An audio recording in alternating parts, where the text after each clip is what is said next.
Hi, welcome to episode 33. This is the very last day of August. I know I said last weekend was the last full weekend of August, but you know what I mean. Tomorrow's the 1st of September. When we started taking this cab out back in April, I thought it was only going to take me maybe a couple of months, but it's taken me at least double that amount of time, and I'm still not finished. So today I'm hoping to try and get that offside cab window in.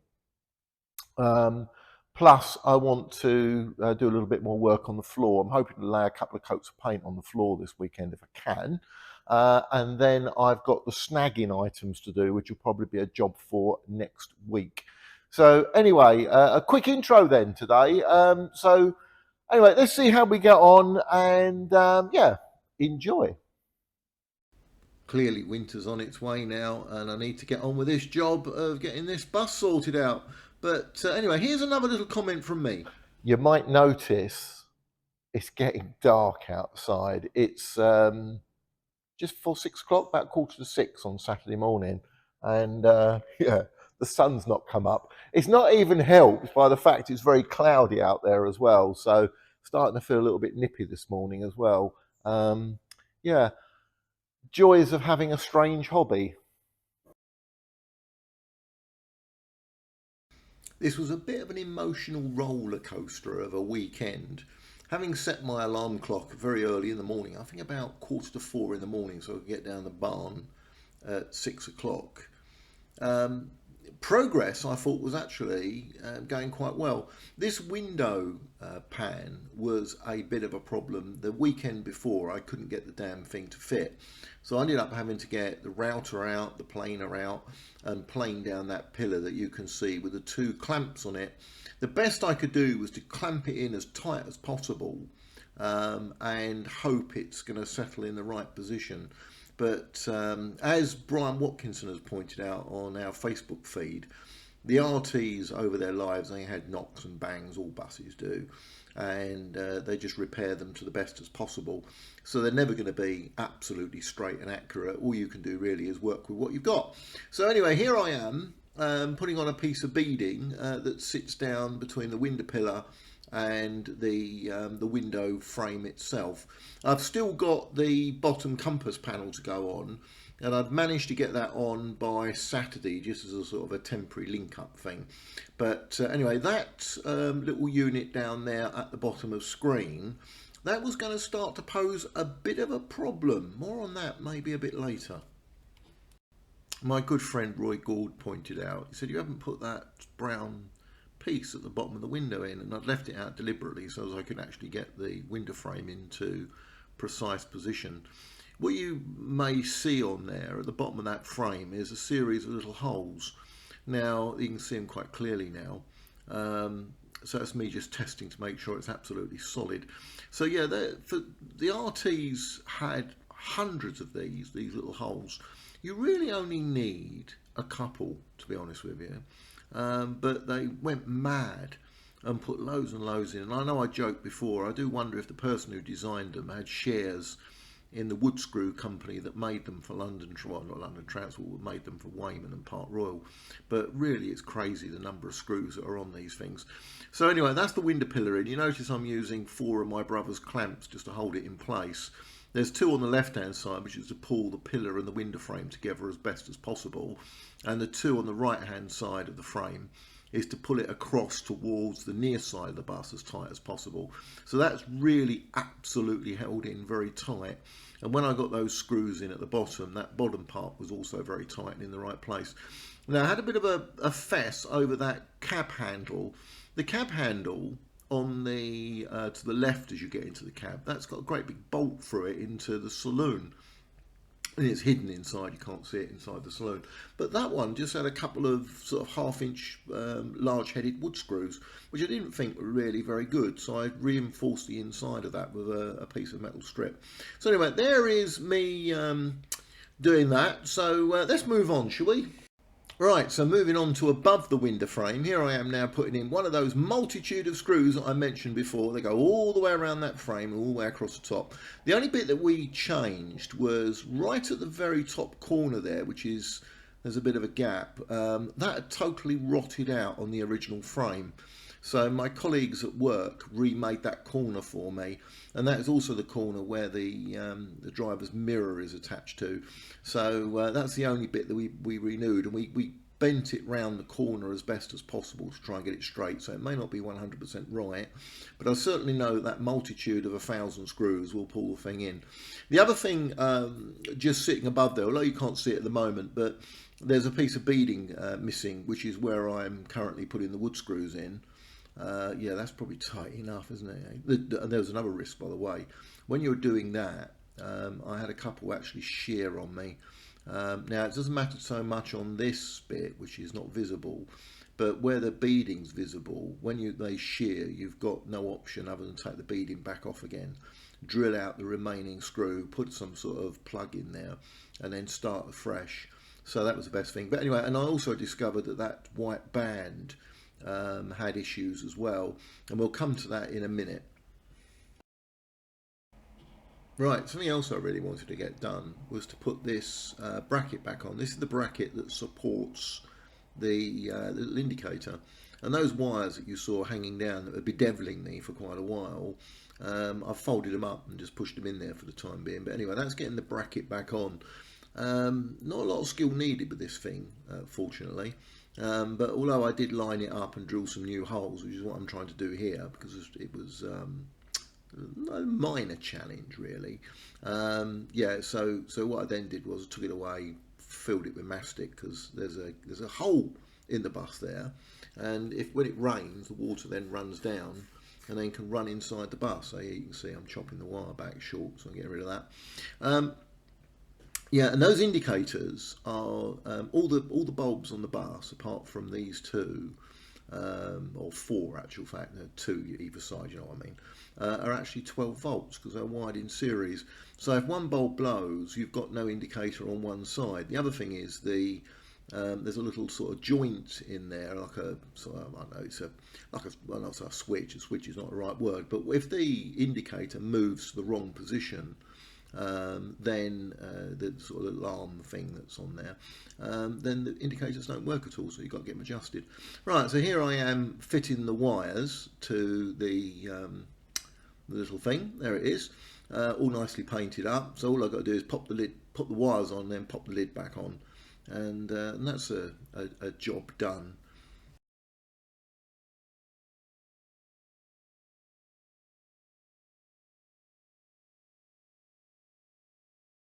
Right, sorry about the rubbish angle here.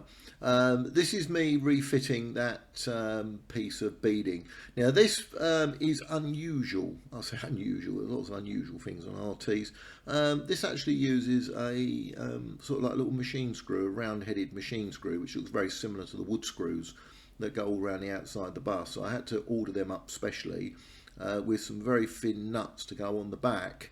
So yeah, so that's why I left the cab window out, because as you can see, you've got to lean through inside the bus, unless you had someone inside helping out. When you're on your own in the barn, it's ideal to have the window out. So I'm trying to do as much as I can before I pop those windows back in. So that's that little bit of fun. Now, you'll notice I've got the G-clamp just holding the thing in place. There's also a load of mastic around the other side as well, which you can't see. There's the screws.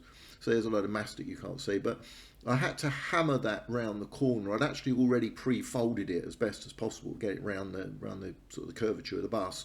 But then I got my rubber hammer out, and sod's law that I missed the beading and clouted that white band that's there, and put a thumb-sized dent in the panel. So I've had to fill that. That'll be a job for next week anyway, so let's leave it in the barn. I was a bit cheesed off about that. And things were starting to go a bit downhill, although it's really good to see all this stuff going back on the bus again. Some of it, when it doesn't quite work out, it's a bit disappointing really, because you painted bits and you've spent lots of time getting all the parts and stuff ready for it, and suddenly it turns this little curveball.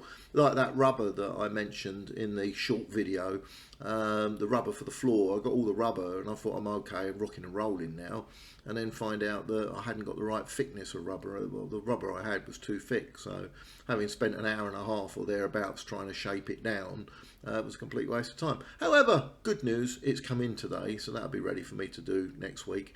But as I said before, I've been putting off this blooming floor for God knows how long. I hate it laying upside down in there.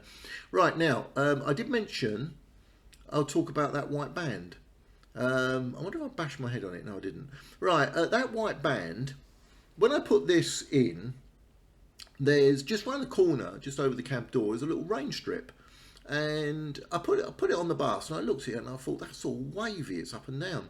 And it's an original piece. It's not something I've made up or altered. These are all things, these bits of beading I've made. But yeah, this little rain gully was all wonky. So I had to take it off and then reset it. So yeah, lesson learnt there.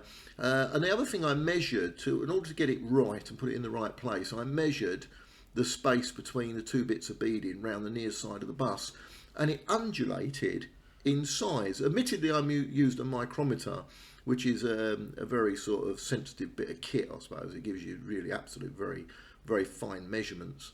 But yeah, just undulated. So I chose to use 99 millimeters. So all of those spaces there are 99 millimeters. So I was quite pleased about that, really. And that looked really good in the end when it was finished, apart from the dent I put in the panel. But hey-ho. Right, so now I think we may need to get to dealing with this compass panel. Right, this is how it looked when I went home on Saturday. And I thought, result. Although there are a couple of giveaways that all is not well. And remember I mentioned before about that little side light holder. It recesses inside the bus, although it's part of it. 50% is outside, as you can see, but there's also 50% of it is actually recesses. And there's this, well, so elegant, but there's this little holder that goes all the way around it. And the original one that came off had been chiseled to hell to make it fit. And this one, I thought I'd copy it as best as possible, all the chisel marks, or not chisel marks, you know what I mean, but I chopped a load of wood out of it, which is seen in the other picture, and yeah, it didn't fit. So I tried everything. I put all the clamps on it to pull it across to the near side of the bus as best as possible, and it just wouldn't work. So I ended up having to mark up on the panel to work out where it was catching, and then do some more work on it. But the trouble was, by the time I'd done that, I painted the floor, and I didn't really want to get dust and detritus everywhere. So yeah, so I did what I could, and it was still not working. But it's looking like a bus now. It didn't look like this a couple of weeks ago. It looked quite distressed, but now it's looking a lot better. But once I've managed to get that panel across to the right, then you know, hey ho, we should be getting there. The other thing is, as I mentioned earlier on, and I know Brian's mentioned it, when these things were involved in accidents, they just did what they could to put the things back together again. So they really don't line up anyway. It's impossible to get them to line up.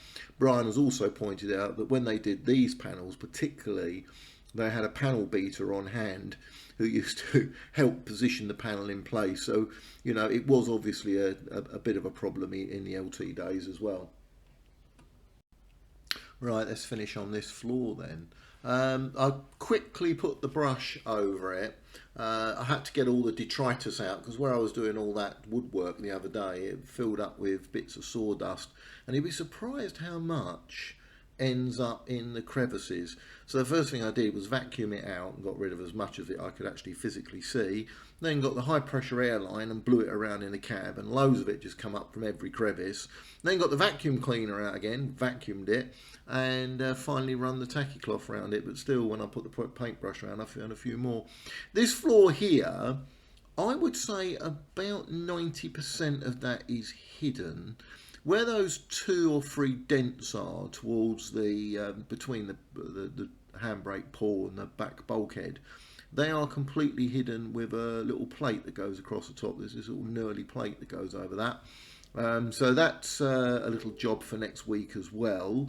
Plus the fact I'm going to try and finish off that rubber, that bit of rubber that's missing there at the moment. That came in on Monday, so I've got that to fit now. Hurrah!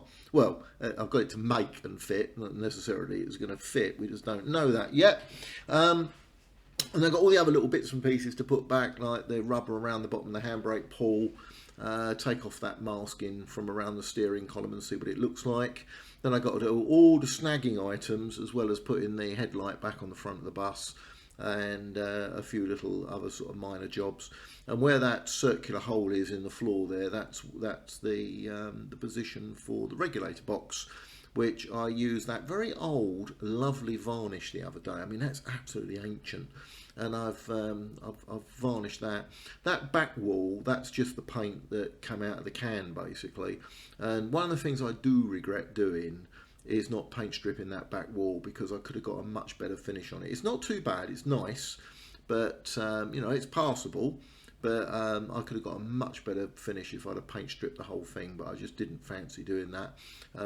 So I rubbed it down and resprayed it a few times. It's had about 4 coats of paint on that. It's about as far as I want to go with it. So I've still got to put some more paint on the floor. The floor is a high traffic area, so with people in there stomping in and out, eventually the floor starts to go silver. And that could be a trick, actually. If I'd have thought about it, I could have paint stripped the floor and just painted it silver, and then it'd never change. It'll always be the same. But what's going to happen is, after a bit of use, it's going to scratch off, and eventually we'll have silver patches all over the floor. So anyway, I think it's a wrap. So thank you very much for tuning in, or whatever they want to say in YouTube land. Next weekend, yeah, it's more of this, I'm afraid.